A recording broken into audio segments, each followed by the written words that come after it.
boa noite. Estamos iniciando mais uma conversa com conteúdo pelo Jornal de Apoio, em parceria com o canal Teologiano.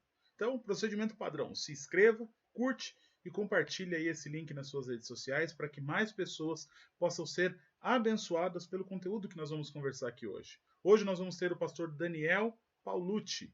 Ele é bacharel em Teologia pelo Instituto Bíblico Maranata, pós-graduado em Bíblia pelo Centro Pós-Graduação Andrew Jumper da Universidade de Mackenzie e pós-graduado em Análise do Comportamento Aplicada. E pastor na Igreja Batista de Rio Bom, além de professor de Antropologia, Cristologia, Soteriologia, Análise Bíblica, entre muitas outras matérias. Hoje ele vai emprestar um pouquinho do seu conhecimento na área de docência ministerial e tanto na parte de gestão também do Instituto Bíblico Maranata, e nós vamos falar um pouquinho mais sobre essa instituição. Seja muito bem-vindo, pastor Daniel. Muito obrigado, pastor Tiago Lima. Para nós é algo de grande alegria conhecê-lo, bem como conhecer um pouco do teu ministério. Eu tenho visto que não só o Jornal de Apoio, mas também o canal Teologando, né, está Teologiando. Isso. Então vamos corrigir aqui, vamos começar de novo. Não tem problema, vamos seguir em frente. Existe, inclusive, um canal Teologando, a gente faz publicidade para eles também, eles pregam muito bem. Certo. Dá para manter, não é um problema, não. Teologiando, isso. É bom saber, eu vou depois, então, conhecer um pouco mais esse canal, porque para nós é importante aumentarmos o laço de conhecimento daqueles que têm o mesmo propósito de servir ao Senhor. Né?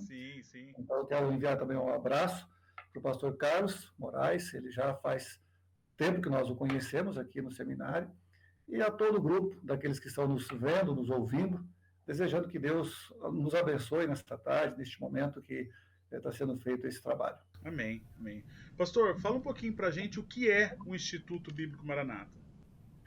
Na realidade, contar do Instituto exige bastante tempo, né? Então, eu vou tentar aqui resumir ao nosso propósito, a nossa missão, porque é um centro acadêmico de função teológica que tem como finalidade preparar pessoas para servir ao Senhor. Eu sei que parece que é um pouco simples, né, essa sentença, mas, infelizmente, nós estamos vivendo em uma época que a pregação, o ensino próprio da Bíblia, o apego a este Deus verdadeiro, que é o autor das Escrituras, tem sido substituído pela filosofia, né, por um pensamento científico particular, ou seja, criado pelo próprio homem, deixando, então, a essência do ensino baseado na palavra de Deus. Então, o Instituto ele tem essa finalidade. Hoje, ele tem como base esse trabalho, que tem alcançado igrejas e jovens, casais e várias pessoas, e desenvolve, então, esse método de atividade para que as pessoas conheçam melhor o Evangelho.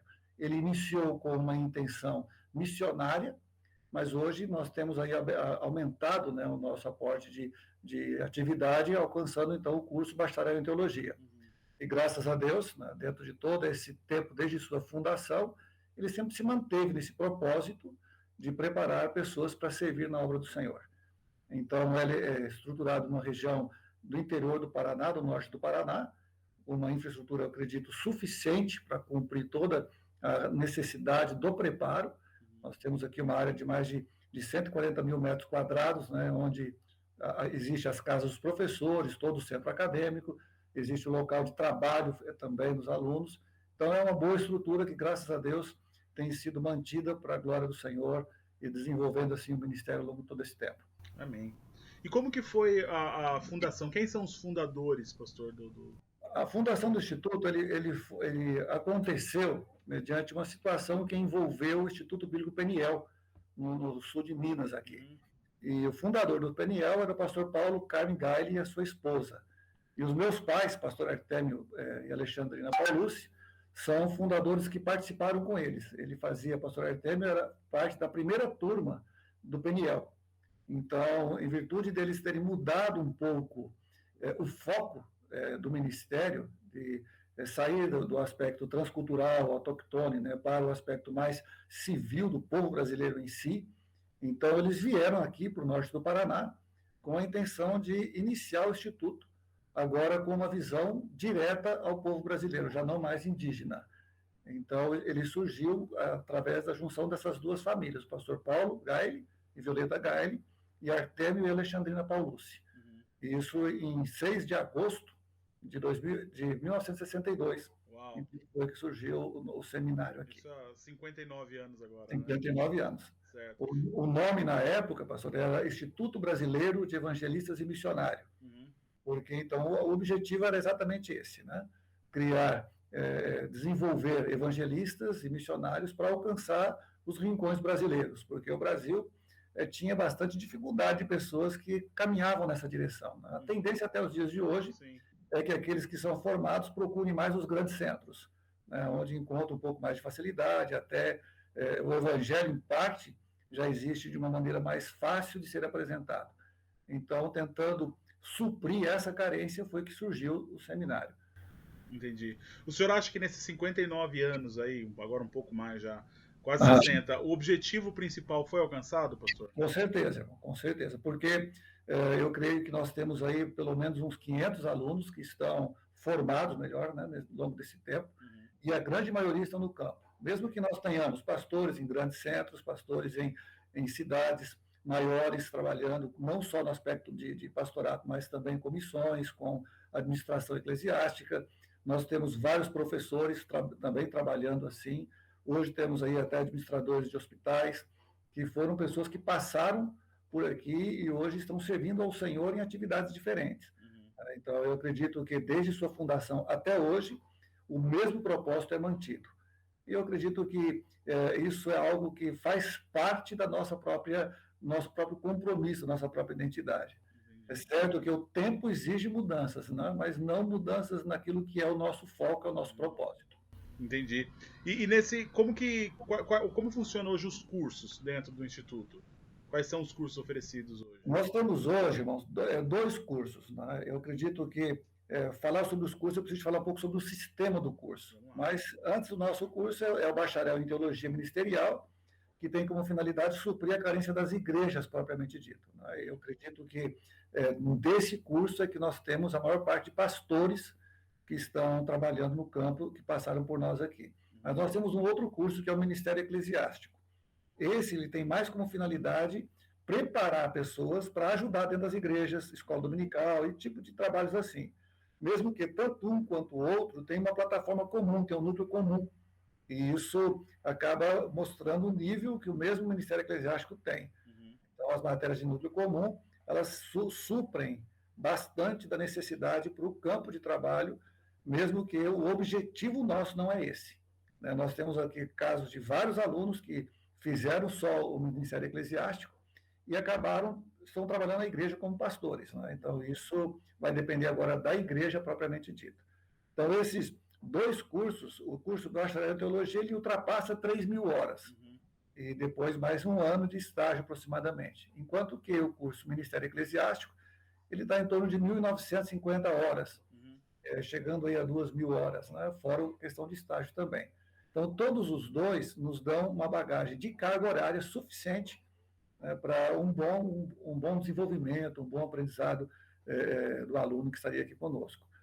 Certo? E hoje o Instituto ele é voltado só para o caráter de internato ou ele tem uma flexibilidade para quem quer ir e voltar?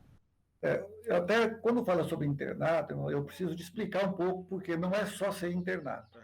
Em virtude de que, além do internato, nós usamos um termo aqui que é o de imersão. Por quê?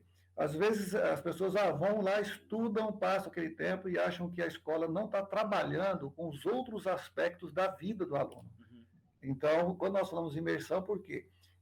Eles, estando aqui, nós trabalhamos com todo o aspecto, até mesmo conjugal, se há necessidade, se é um caso de solteiro também, né, nós estamos trabalhando. Então, tanto a vida quanto o estudo no ministério, os três elementos, os três núcleos, nós trabalhamos. Então, não é apenas um internato.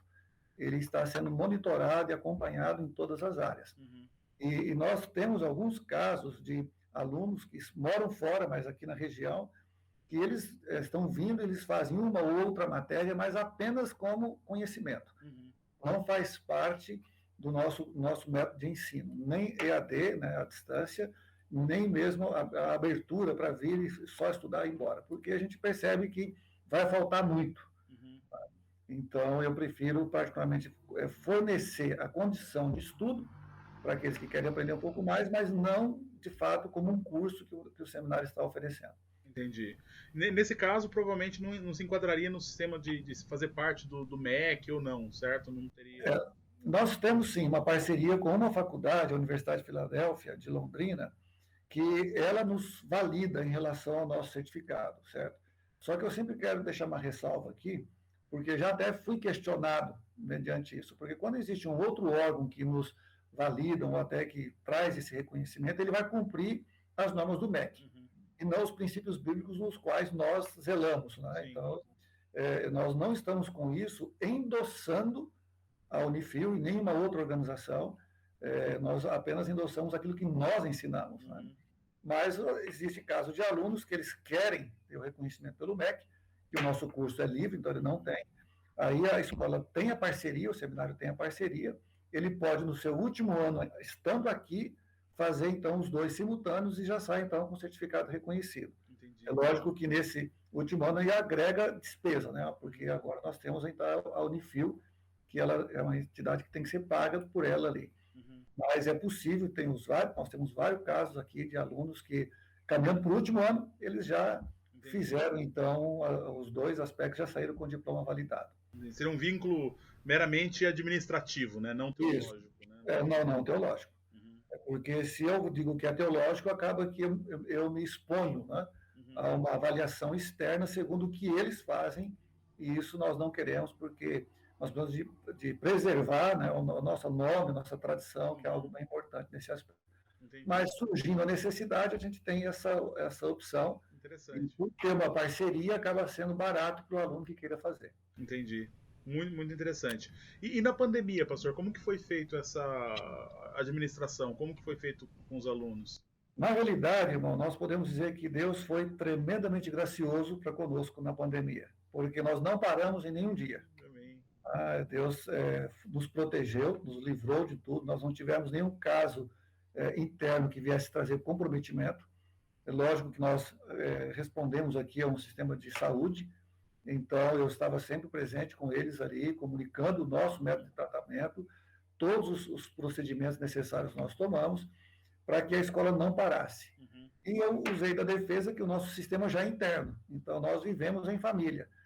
Não justificaria nós pararmos uma organização como essa e aí mandar as pessoas para fora, ou seja, para o ambiente de risco. Então, o que nós fizemos? Tivemos o controle, não permitimos que os alunos ficarem saindo sem controle, o retorno tinha certos cuidados também. No caso de alunos que moravam aqui na região, eram 2 casos apenas, que eles podiam fazer uma ou outra matéria, nós cortamos aí, então, em virtude disso.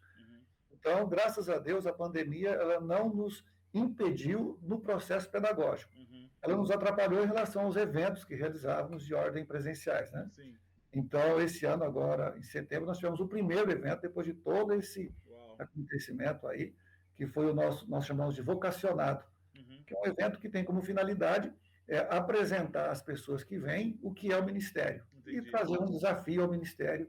E graças a Deus, esse ano nós tivemos aí mais 10 pessoas que confirmaram, né, que estão aí no preparo para se matricularem. Né? Então, era uma expectativa, né, porque 2 anos sem ter nenhum tipo de evento, e Deus nos deu a alegria de ver o bom êxito desse evento que foi realizado. Entendi. Pelo que eu percebi, olhando tanto no site, pesquisando um pouco, os próprios alunos que são casados, que estudam aí, eles moram nas casas dentro do próprio campus, é isso? Sim. A questão é a seguinte, pastor, nós temos 3 estruturas de moradia. Para solteiros, rapazes, que nós temos um alojamento, e um para moças, e o outro, que é na parte separada, é um outro núcleo, né, próximo daqui, fica em torno de 300 metros do centro do campus, que é o centro onde moram os casados. Então, ali nós temos 11 apartamentos que sempre estão servindo de suporte para aqueles que são casados. Como também nós temos casamento aqui dentro. É bem interessante que chegam solteiros e saem todos casados. Mas isso faz parte, e graças a Deus que é assim.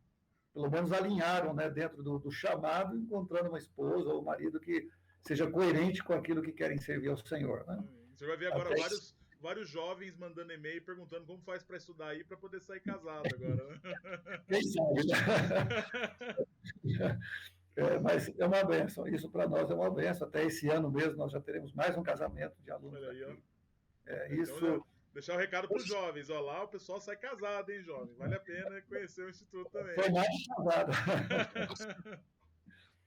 Então, na Certo. parte dos casados, nós temos ali esses apartamentos onde eles moram e eles são responsáveis para o sustento deles. Uhum. O seminário não cobra aluguel, como outros até cobram, né? Nós apenas cobramos a parte de manutenção, que é natural. Então, hoje um casado paga em torno de R$ 650.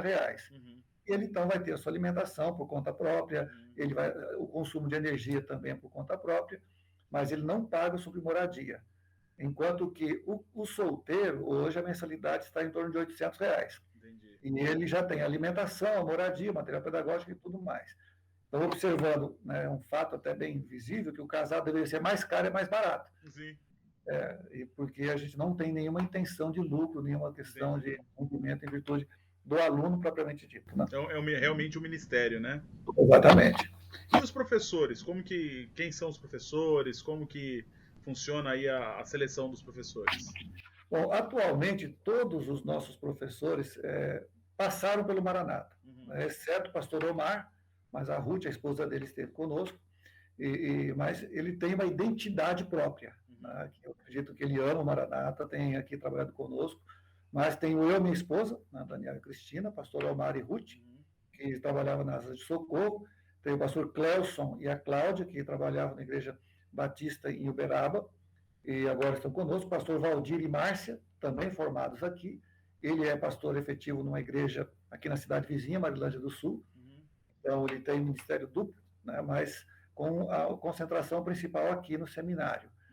Temos o pastor Jaiderson e Alexandra, não sei se o irmão conhece um desses. Ele hoje é pastor na igreja batista de Arapongas. Morou aqui um bom tempo, virtude que a cidade é próxima, então ele vem da aula e volta para continuar o ministério lá. Pastor Gianni e Eliamar. Agora temos um casal novo iniciando aí, até um filho meu, Daniel Júnior e Pamela. Eles estão fazendo estágio numa igreja aqui na cidade vizinha e já estão trabalhando conosco. Legal. Porque a gente tem bastante necessidade de mão de obra e nesse aspecto é bom saber de onde está vindo. Né? Com certeza. E tem aí uma missionária, Solene, que ela veio do Acre, está conosco já há bastante tempo. Hoje é a secretária da escola, tem tido um trabalho muito bom em nosso meio e responsável também pelo aspecto de cozinha e tudo mais da escola. Né? Ainda temos a minha mãe, a Alexandrina, que graças a Deus está conosco, que são todos esses que fazem parte do grupo docente. Entendi. E temos dentro do processo pedagógico alguns casos que são ministrados por professores que moram fora. Então, o tema que é tratado, nós temos aí a atividade que é específica, ele vem, ministra as aulas, e depois, então, ele volta e continua o seu ministério. Mas todos esses que eu mencionei têm trabalhos efetivos aqui. Esse ano nós temos um casal, que é o Marcelo, com o pastor Marcelo e a Rebeca, que estão saindo para trabalhar com a Igreja Batista, Primeira Igreja Batista de Apucarana, região aqui próxima. Então, infelizmente, estamos perdendo aí um casal de professores, né? Mas os que estão têm suporte suficiente para continuar, né, nesse trabalho que nós estamos aqui. Entendi. O Instituto hoje ele é confessional? Ele tem... Na realidade, assim, quando nós falamos de um centro acadêmico, eu vejo que nós temos que ter até o cuidado de falar assim, eu sou calvinista, eu sou dispensacionalista, é lógico, eu tenho a minha vertente e defendo essa vertente, nós somos confessionais, somos calvinistas, acho que o irmão já deve estar sabendo, defendo a linha dispensacionalista, mas como uma entidade acadêmica, nós temos que estar aberto ao debate, ao discurso e até ao contraditório. Sim. Então, nós não podemos nos tornar unilaterais. Nós temos que dar oportunidade, até interessante que isso fez com que nós tivéssemos vários alunos de outras denominações, os quais hoje entendem, né, a nossa doutrina, não tivemos nenhum problema. Até uma questão que sempre pergunta, você tem dificuldade? O ser confessional, dentro do que é o aspecto da declaração de fé, é uma coisa. O impor é outra coisa. Né? Então, nós temos ensinado, e é lógico que o ensino, muitas vezes, ele cria uma identidade com o aluno que aprendeu, né? Que entendeu o ensino. E, então, obviamente, como instituição, acaba trabalhando todas as vertentes, né? Você vai passar todos os tipos de pensamento, né? E o aluno vai depois decidir o que ele quer defendendo o ministério dele, né? Nós temos, por exemplo, aqui 3 alunos que são de origem presbiteriana, e eles vieram da Angola. Então, o seminário ele tem disponibilizado certas bolsas, e os alunos tomaram conhecimento, e nós incentivamos pessoas dos países que falam a língua portuguesa, né, africanos que falam a língua portuguesa. Então, já não é o primeiro caso, né, já há vários casos que nós estamos disponibilizando bolsas, sim. Só que a força maior dos países na África está ligado à linha presbiteriana, e eles não têm dificuldade aqui. Estudam, perguntam, questionam, né, e eu acredito que isso é um bom aspecto para a organização no que diz respeito ao preparo teológico. Legal. Em relação à parte comportamental, pastor, dentro do seminário hoje, como que funciona a cobrança dos alunos, a questão de vestimenta, a parte prática, a parte que realmente o seminário ele é tradicional. Né? O nosso sistema todo, que foi mantido há muito tempo, já se tornou questionável, porque tem pessoas que falam assim, mas ainda estamos nessa época. Eu acredito que todos os aspectos que diz respeito à disciplina, seja na vestimenta, que nós primamos a diferença da vestimenta desculpem, entre homens e mulheres. É algo que nós sempre defendemos e temos assim, o desejo de continuar. Não sabemos o futuro, né, mas ele se mantém bem nessa linha tradicional, acompanhando não só o aspecto de vestimenta, como também o aspecto de conduta. Porque a gente sabe que tem surgido dia após dia maiores dificuldades, né, nesse aspecto de conduta. Eu sei que nós temos que cuidar, mas esse cuidado nós estamos militando dentro do padrão bíblico que nós temos ensinado. Então, ele é, sim, bem conservador, eu até diria, mantém bastante visão de distinção. O comportamento que nós temos desenvolvido aqui é para evitar essas práticas libidinosas, né, que são muito características de um mundo liberal. E nós temos aqui, até eu falo, se eu fosse um pai de uma moça, eu jamais enviaria para um lugar que não fosse como Maranata. Por quê? Porque nós controlamos o tipo de namoro, né, o tempo de namoro, todo namoro realizado aqui é em ambiente público, para que nós não tenhamos o dissabor de uma situação que leva a um mau comportamento, que é impulso da carne do homem, né, e da mulher, e até os pais tenham mais liberdade em deixarem as filhas ao nosso cuidado. Então, nós temos sido sérios, procurados acompanhar qualquer desvio, né? Nós temos a tendência de chamar, existe, lógico, a gente não gosta, mas existe 2 métodos aqui de avaliação, né, de comportamento. Um é o mérito, se fez tudo muito bem feito, ele é reconhecido, e o demérito, que é aquele que fez o errado. Então, às vezes, um aluno ou outro precisa de ganhar um demérito. Entendi. Para que ele mantenha-se na linha, né? Entendi. O senhor consegue ver que esses alunos eles têm levado isso para os seus ministérios? Têm conseguido trazer essa essência? O senhor consegue enxergar ou contabilizar isso? Eu vejo assim, aqueles que realmente estão comprometidos, eles levam sim. É lógico, nós não conseguimos passar uma régua, né, nenhuma faculdade assim, né, em todos os alunos, dizendo que todos têm a mesma visão. Que alguns vêm definidos no que eles querem. E eles permitem o trabalhar de Deus e percebem que esse tratado ele vai criar um padrão moral de uma vida espiritual. Então, não é simplesmente dizer está proibido, é entender o porquê que nós não queremos que se faça, né? Porque começa-se muitas vezes por uma pequena expressão e depois já começa a achar que aquilo é certo. Então, a nossa preocupação como organização é que essa vida que nós chamamos de vida de santidade, que, lógico, ela é pregada de várias maneiras, mas eu acredito que o melhor princípio é um dos slogans do Maranata, né, que nós falamos que aqui é um local que ensina-se a palavra de Deus e o Deus da palavra, né, nos cria essa relação. Então, o padrão que nós queremos que tenha de vida é que nada venha impedir uma boa relação daquele que estudou, da pessoa com o próprio Deus. Que, infelizmente, nós temos vivido uma realidade que Deus se tornou um objeto. Né? Eu sempre tenho falado, nós vivemos uma igreja hoje que ela é mais ateísta, né, porque ela vive como dizendo que é um ateísmo prático, né, ateísmo prático. Vive como se Deus existisse, falando que Deus existe, mas Deus não vivem aquilo que realmente falam. Né? Entendi. Uau, realmente é interessante. E essa rigidez, ela nos casados, pastor, como que funciona para os casados aí?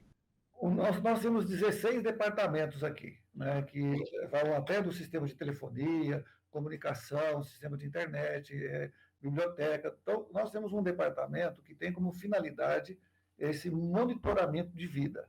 Então, que é chamado de capelania. Então, nós temos a capelania com crianças, que seria para os filhos dos adultos, dos alunos, né? Nós, até dos professores também. E esse é a primeira preocupação nossa. Por quê? Às vezes o aluno vem para cá, ele está tão preocupado em estudar que ele se esquece do seu próprio filho. E isso é uma coisa que nós já vimos, é uma experiência do seminário, que não é comum nos outros seminários. Então, nós entendemos o valor de trabalhar com as crianças em virtude desse descuido natural que acontece nesse processo de aprendizado. Então, nós temos a capelania que envolve o trabalho com crianças, e temos professores preparados para isso. Né? Depois, nós temos a capelania que envolve o trabalho com os alunos solteiros, os rapazes. Então, nós temos 2 capelães que estão lá, né, acompanhando-os em todos os aspectos de vida.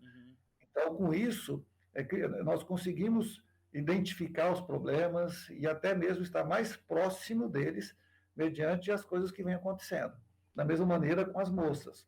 Então, o rigor que vem acontecendo começa nas crianças e aí vai caminhando. Né? Quando chega nos casados, mesmo que eles moram nos seus apartamentos separados, próximo deles existe uma família de professores que moram ali e também são capelães deles. Então, eles estão debaixo das mesmas regras, do cumprimento de horários, do horário de estudo obrigatório, dos trabalhos manuais que a escola tem, né, a educação dos filhos, eles são responsáveis, né, nesse aspecto da educação dos filhos. Então, são muitas coisas que acontecem que são necessárias ter um professor do lado para ajudar.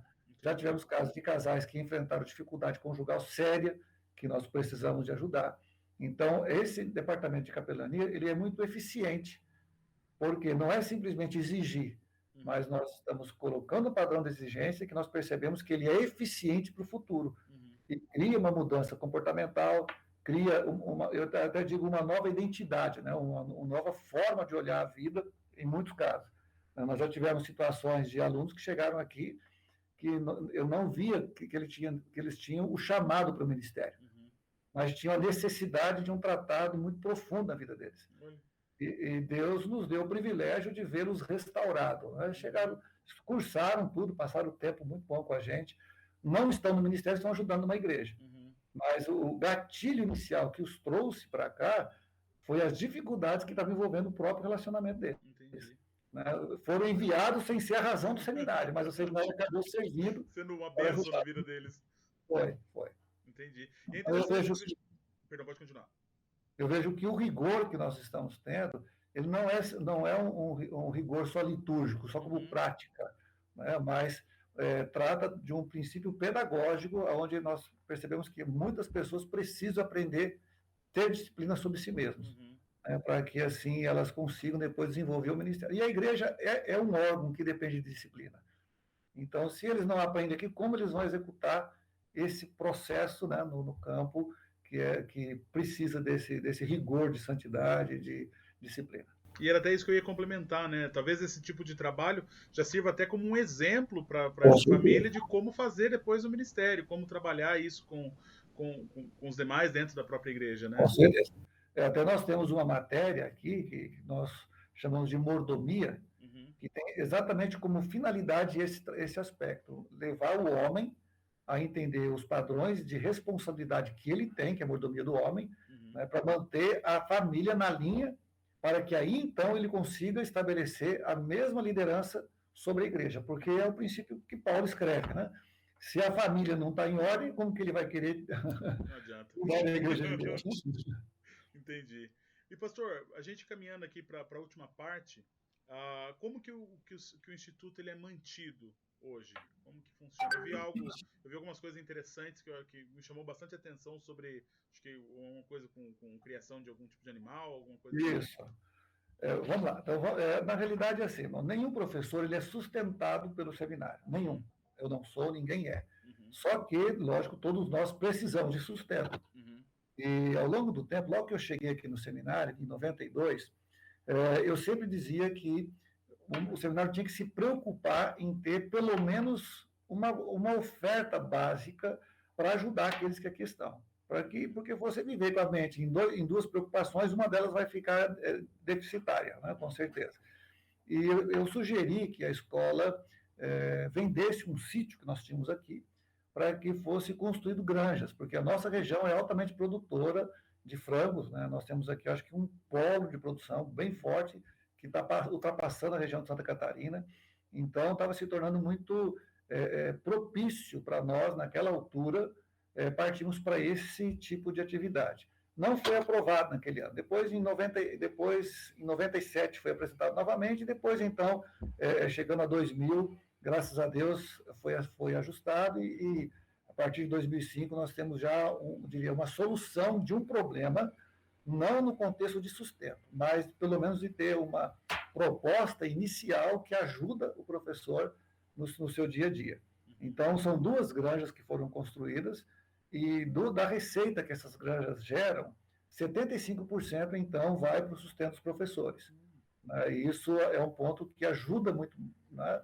Não é muito, mas pelo menos você não, diria assim, você não vai passar necessidade. Por quê?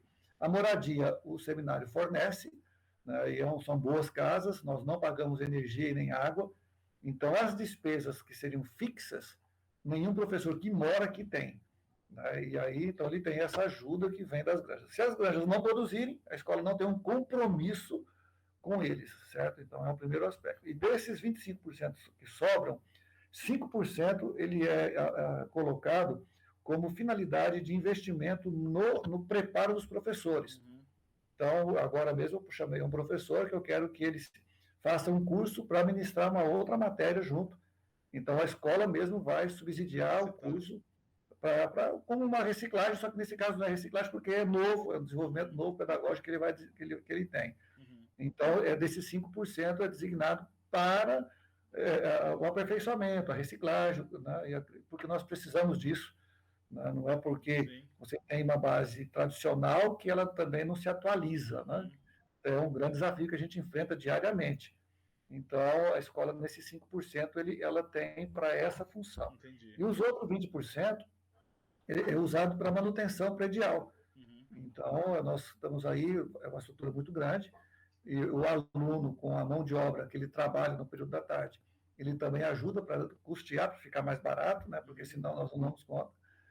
E muitas vezes são pessoas que também contribuem, enviam ofertas e ajudam nesse aspecto que tem sido um dos gatilhos contínuos. Né? Nós temos feito campanhas, e tem pessoas que têm se empenhado, têm vindo, têm criado uma identidade com o seminário, e isso é o que para a gente é um dos pontos importantes, por isso que eu gostaria que o irmão viesse aqui. Sim, eu vendo as fotos, eu fiquei super tentado a conhecer. Seja bem-vindo, nós receberemos com alegria, irmão. Amém.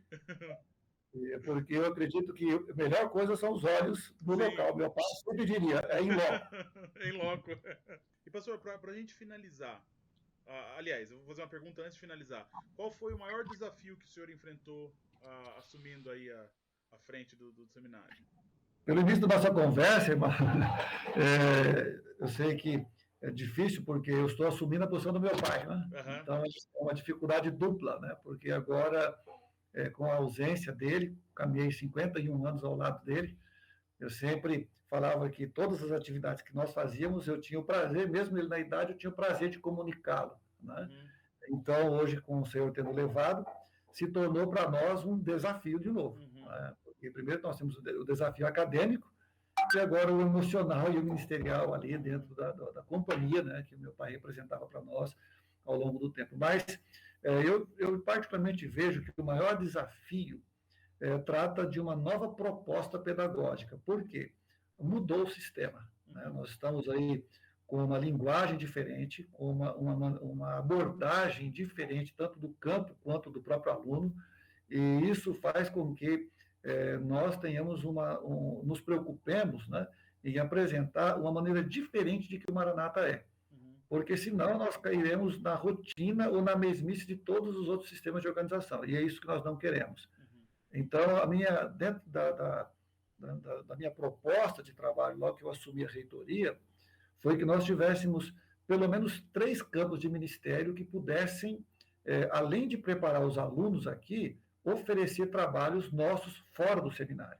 Então, nós temos o trabalho missiológico, que tem como finalidade o evangelismo propriamente dito, mas também temos o trabalho teatral, que ele tem uma similaridade que aquele grupo M faz.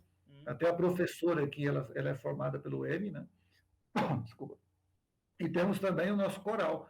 Então, os 3 departamentos, eles são importantes para a divulgação do seminário, para mostrar, de fato, o que o aluno aprende e o que ele tem para oferecer.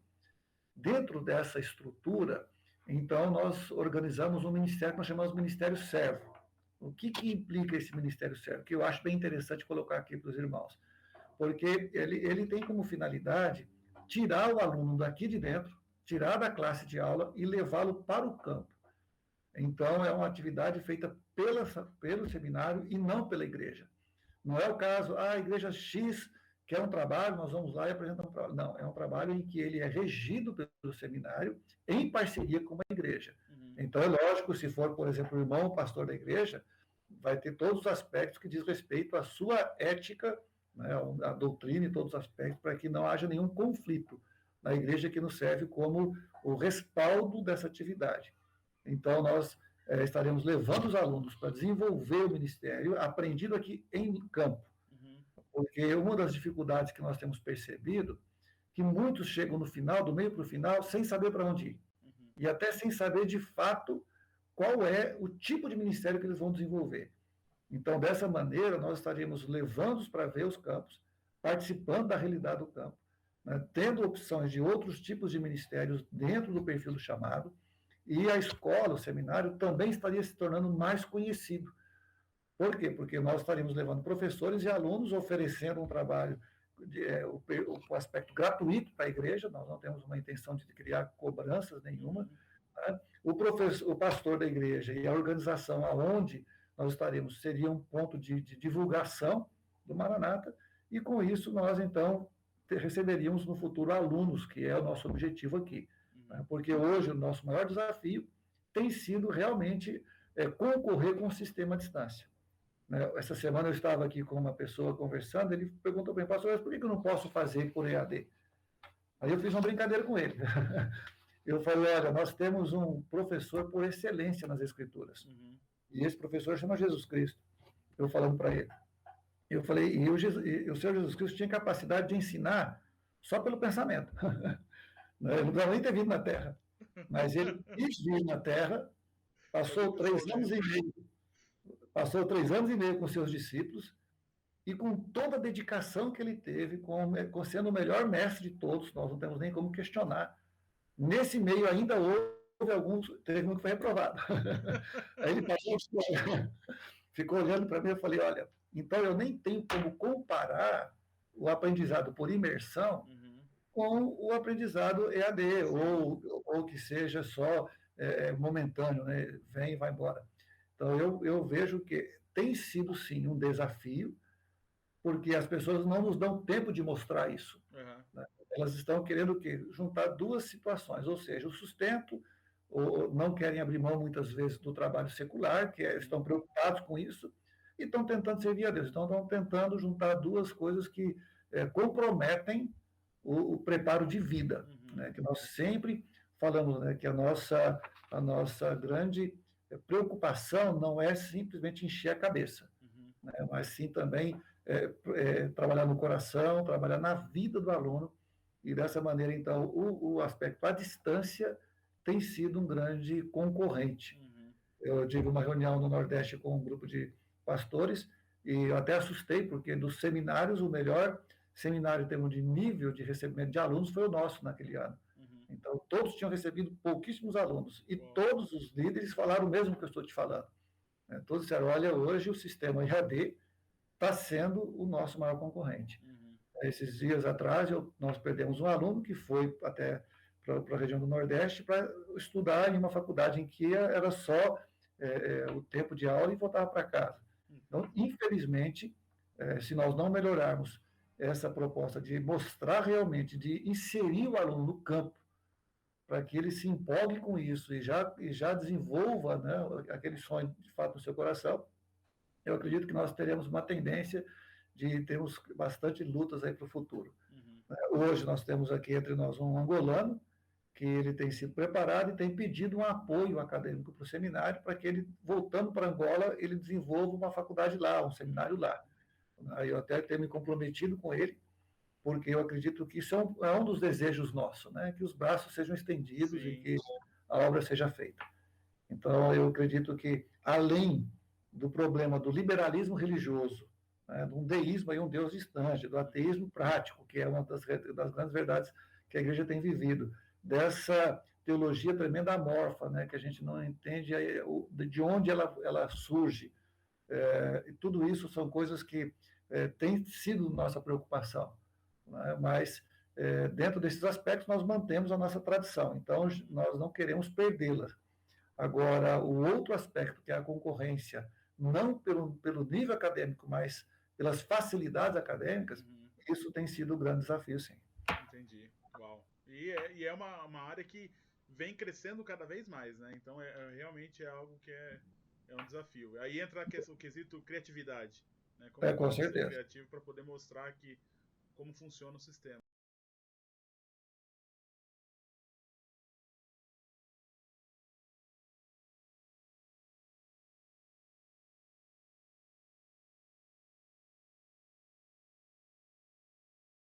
Muito obrigado você que esteve conosco até aqui. Foi um prazer ter essa conversa com o pastor Daniel. Espero que você aproveite esse conteúdo. Compartilhe aí para ajudar na divulgação, né, do trabalho do pastor, na divulgação do nosso canal também. E não perca na próxima terça-feira, no mesmo horário, aqui no canal de Jornal de Apoio, mais uma conversa com conteúdo. Que Deus te abençoe e até lá.